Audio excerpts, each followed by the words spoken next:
Good evening everyone. Last લેક્ચરમાં આપણે વિદ્યુતભારોના સતત વિતરણના લીધે ઉદ્ભવતા વિદ્યુત ક્ષેત્રોની ચર્ચા કરેલી.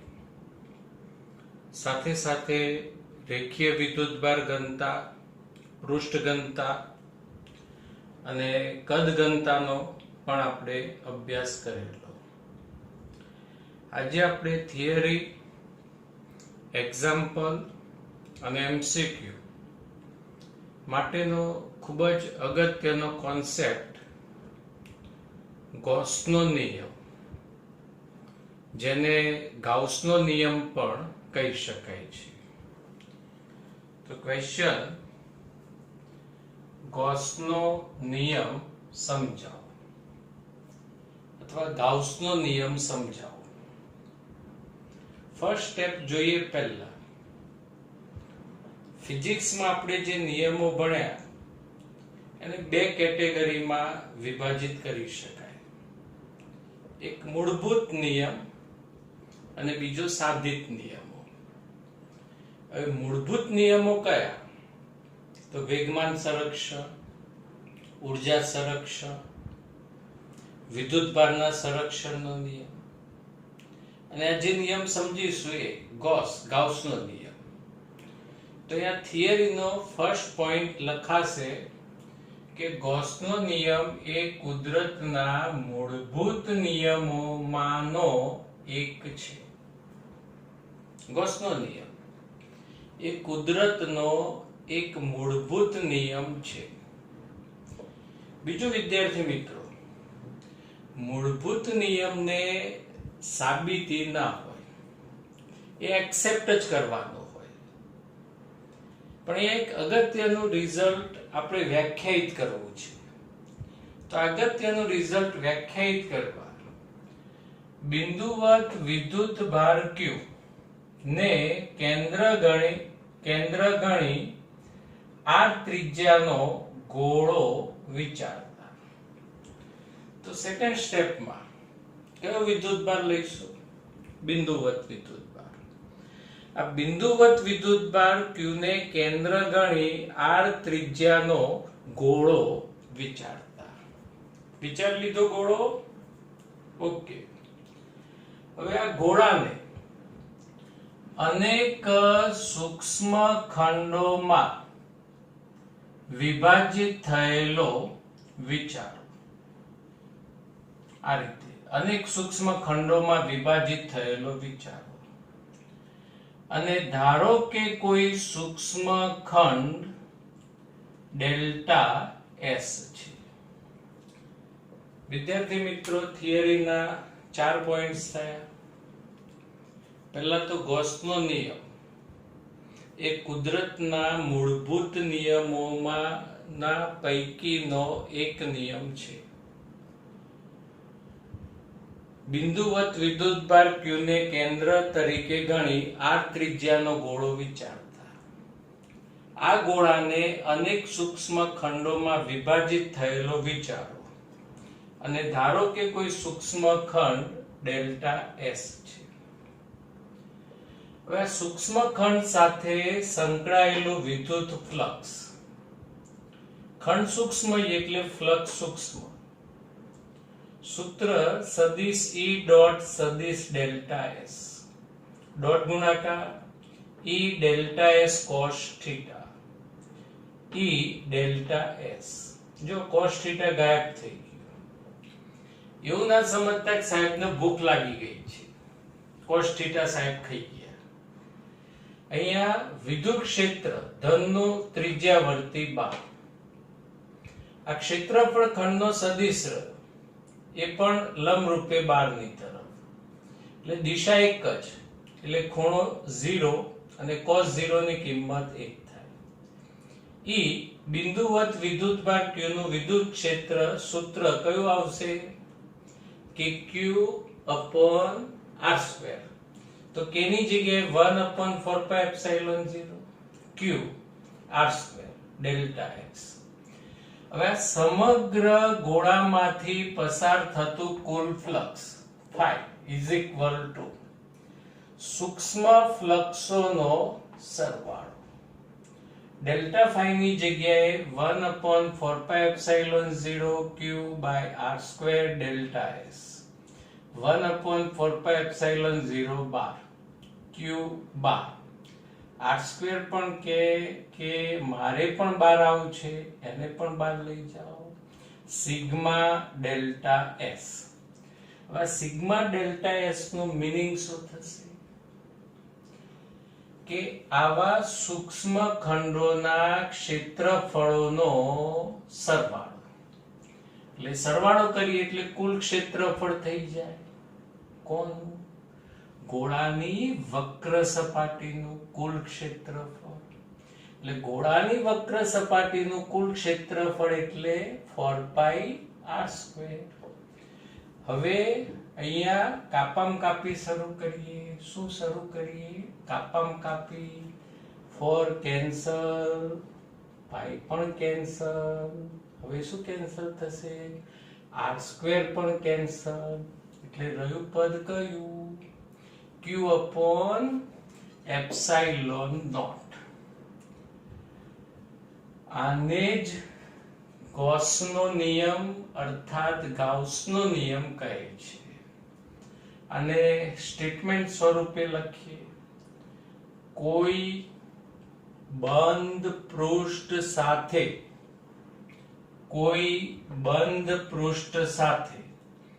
સંકળાયેલ કુલ વિદ્યુત ફ્લક્સ. કોઈ બંધ પૃષ્ઠ સાથે સંકળાયેલ કુલ વિદ્યુત ફ્લક્સ પૃષ્ઠ વડે ઘેરાતા કુલ વિદ્યુત ભાર.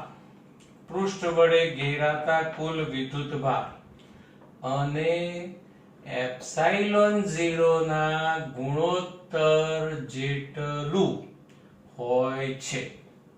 VSQ માં પણ પૂછાય. ગૌસનો નિયમ લખો. શું આવશે નિયમ? કોઈ બંધ પૃષ્ઠ સાથે સંકળાયેલું કુલ વિદ્યુત ફ્લક્સ એ બંધ પૃષ્ઠ વડે ઘેરાતા કુલ વિદ્યુત ભાર અને ε0 ના ગુણોત્તર જેટલું હોય છે. સમજાયું? શું યાદ રાખવાનું? ફ્લક્સનું ત્રીજું સૂત્ર આવ્યું. Flux phi is equal to q/ε0. Next question basic MCQ માં પૂછાય.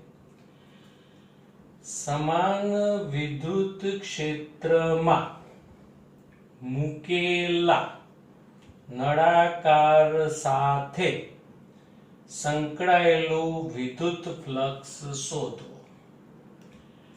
ટેક્સ્ટબુકમાં અને પેમ્ફલેટ્સમાં વિદ્યુત ક્ષેત્રની ક્ષેત્ર રેખાઓ દોરી નથી, પણ આ સમાન વિદ્યુત ક્ષેત્ર છે એવું તમારે સમજવું. હવે એમાં એક નળાકાર અને નળાકાર સાથે સંકળાયેલું વિદ્યુત ફ્લક્સ જેટલું એ આપણે શોધવાનું. બે રીતે શોધાશે. એક ડાયરેક્ટ રીત. અમુક વિદ્યાર્થીઓને બલ્બ હશે તો તરત ખ્યાલ આવશે, અને જે વિદ્યાર્થી મિત્રોને ટ્યુબલાઇટ હશે એમાં જવાબ ઝબુક થવાનો. અહીંયા હું સમજાવું પછી જવાબ આપજો. આગળના લેક્ચરમાં આપણે એવું કંઈક ભણી ગયા કે જો પૃષ્ઠમાં જેટલી ક્ષેત્ર રેખાઓ દાખલ થતી હોય, એન્ટર થતી હોય, એટલી જ ક્ષેત્ર રેખાઓ બહાર નીકળતી હોય તો પૃષ્ઠ સાથે સંકળાયેલું વિદ્યુત ફ્લક્સ કેટલું હોય છે? બલ્બ વાળા વિદ્યાર્થીઓને જવાબ યાદ આવી ગયો હશે. ટ્યુબલાઇટ વાળા જો વિચારતા હશે કેટલું વિદ્યુત ફ્લક્સ આવશે? Flux is equal two 0.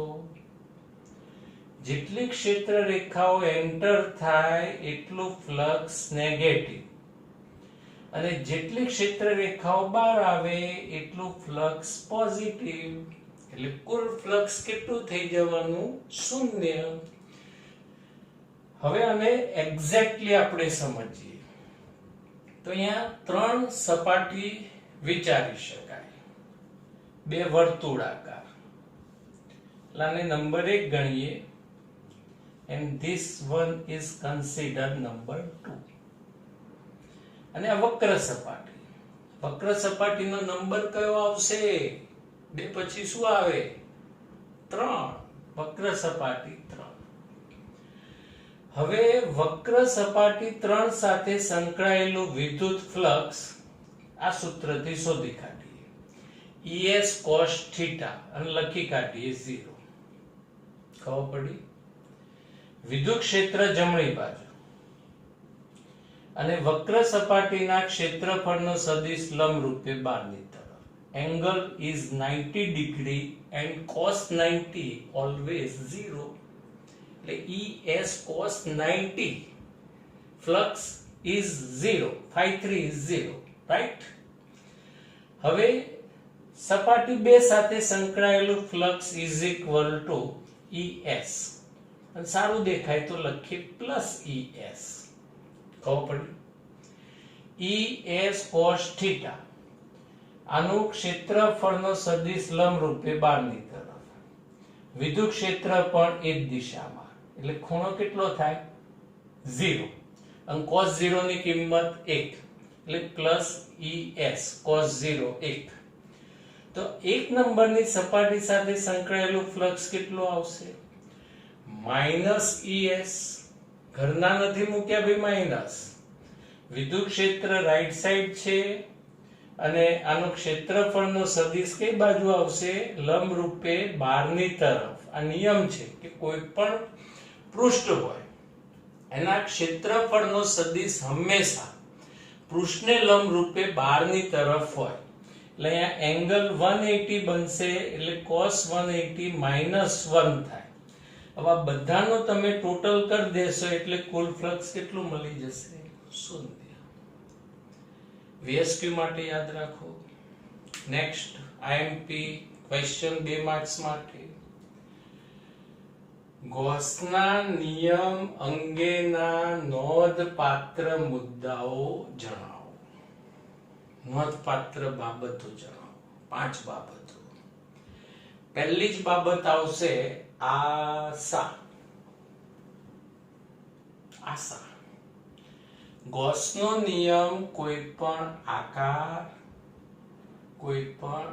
આકાર અને સાઈઝના પૃષ્ઠ માટે લાગુ પાડી શકાય છે. કોઈ પણ આકાર, સમઘન હોય, લંબઘન હોય, નળાકાર હોય, ગોળાકાર હોય, અર્ધગોળાકાર હોય અને સમજણ પડે ના એવો કોઈ બી આકાર હોય એના માટે આ નિયમ લાગુ પાડશે. કોઈ પણ સાઈઝ, રાઈનો દાણો જોયો તમે, ત્યાંથી લઈ પૃથ્વી સુધીનું મોટું પૃષ્ઠ માટે આ નિયમ વાપરી શકાય છે. એટલે પહેલી નોંધપાત્ર બાબત શું આવશે બાળકો? આશા યાદ રાખવાનું. ગૌસનો નિયમ કોઈ પણ આકાર અને સાઈઝના પૃષ્ઠ માટે લાગુ પાડી શકાય છે. નોંધપાત્ર બાબત 2, કોઈ બંધ પૃષ્ઠ સાથે સંકળાયેલ વિદ્યુત flux phi is equal to સંકલન સદિશ E ડોટ સદિશ ds. અસમાન વિદ્યુત ક્ષેત્રમાં વિદ્યુત ફ્લક્સનું સૂત્ર અને આ નવું તાજું સૂત્ર is equal to q upon epsilon 0. આ q ની જગ્યાએ વિદ્યાર્થી મિત્રો સિગ્મા q પણ લખી શકાય અને ખાલી q પણ લખી શકાય. હમણાં સમજીએ. હવે આ જે સમીકરણ રિઝલ્ટ લખ્યું એની આ જમણી બાજુનું પદ અને આ ગણાશે ડાબી બાજુનું પદ. સમજો. હવે ગૌસનો નિયમ એટલે કે આ સમીકરણમાં જમણી બાજુનું પદ એ બંધ પૃષ્ઠ વડે ઘેરાતા વિદ્યુત ભારોનો બેઝિક સરવાળો દર્શાવે છે. અને આ વિદ્યુત ભારો પૃષ્ઠમાં ગમે ત્યાં હોઈ શકે. સમજો, Q1, Q2, Q3, Q4, Q5 પાંચ વિદ્યુત ભારોનું તંત્ર વિચાર્યું. પછી આ રીતે એક બંધ પૃષ્ઠ વિચાર્યું. આ બંધ પૃષ્ઠ ગોપાલનો વાટકો આપણે વિચારીએ. ગોપાલનો વાટકો. અત્યારે તો ગોપાલના વાટકા જોવા જ નથી મળતા. તો આ રીતે થિયરીમાં વાટકો દોરી વાટકાની આપણે મજા લઈએ. હવે આ બંધ પૃષ્ઠની અંદર વિદ્યુત ભારો કયા આવશે? જો બરાબર, વાટકો એકલો ના જોતા, વાટકાના અંદર બી જુઓ. Q2, Q4 અને Q5. તો અહીંયા sigma Q is equal two તમારે Q1 sigma Q is equal two Q2 plus Q4 plus Q5 ગણવાનું. Q1 Q3 ગણવાના નહીં, કેમ કે પૃષ્ઠની અંદર એમનો સમાવેશ થતો નથી. તો નિયમ નંબર 2 શું કહે છે કે સમીકરણની જમણી બાજુના પદમાં બંધ પૃષ્ઠ વડે ઘેરાતા વિદ્યુત ભારોનો બેઝિક સરવાળો મૂકો. અને ભલે ને વિદ્યુત ભારો પૃષ્ઠમાં ગમે ત્યાં હોય. સમજાઈ ગયું? હવે સમીકરણની ડાબી બાજુનું પદ એમાં વિદ્યુત ક્ષેત્ર. તો આ વિદ્યુત ક્ષેત્ર કોનું ગણવું? તો વિદ્યુત ક્ષેત્ર તંત્રના બધા જ વિદ્યુત ભારોનું પરિણામી વિદ્યુત ક્ષેત્ર છે. બધા જ વિદ્યુત ભારો વાટકાની અંદર હોય એ બી ખરા, બહાર હોય એ પણ ખરા. એટલે ડાબી બાજુના પદમાં સદિશ A માં તંત્રના બધા જ વિદ્યુત ભારોનું પરિણામી વિદ્યુત ક્ષેત્ર ગણવું. સમજાઈ ગયું? નોંધપાત્ર બાબત 3. ગૌસનો નિયમ જે પૃષ્ઠ માટે લગાડવામાં આવે તેને ગૌસિયન પૃષ્ઠ કહે છે. સપાટી કહો તો એને ગૌસિયન સપાટી કહે છે. લાસ્ટ 3 થિયરીની અંદર આ શબ્દ આવશે.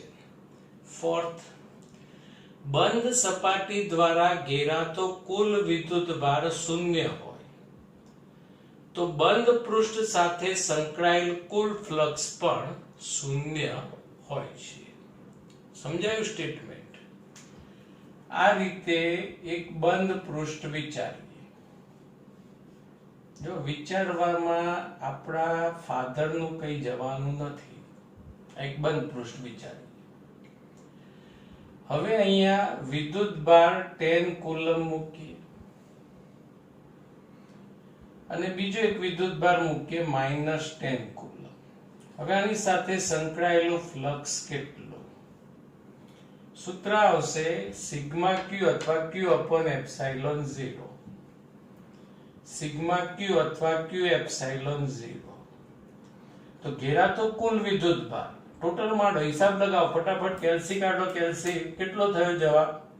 0/epsilon 0 યાની 0. આ સ્ટેટમેન્ટ થયું કે બંધ સપાટી દ્વારા, આ બંધ સપાટી પૃષ્ઠ દ્વારા ઘેરાતો કુલ વિદ્યુત ભાર શૂન્ય હોય, ટોટલ 0 થતું હોય તો બંધ પૃષ્ઠ સાથે સંકળાયેલ કુલ વિદ્યુત ફ્લક્સ પણ શૂન્ય થાય. આનો ઉપયોગ બહુ મેક્સિમમ આવવાનો છે. અને છેલ્લે ગૌસના નિયમનો ઉપયોગ લાસ્ટ 3 થિયરીમાં આનો મેક્સિમમ ઉપયોગ આવશે કે ગૌસના નિયમનો ઉપયોગ કરી સંમિત વિદ્યુત ભારો વડે ઉદ્ભવતા વિદ્યુત ક્ષેત્રો શોધી શકાય છે. સિમેટ્રિકલ ઇલેક્ટ્રિક ચાર્જ ડિસ્ટ્રીબ્યુશનના વિદ્યુત ક્ષેત્રો શોધી શકાય છે. તો આજના હોમવર્કમાં તમારે આ ગોસનો નિયમ સમજાવો, ગોસના નિયમના નોંધપાત્ર મુદ્દાઓ તૈયાર પણ કરવાના અને વ્યવસ્થિત જોયા વગર મોઢે થિયરી એકવાર લખવાની પણ ખરા. Thank you.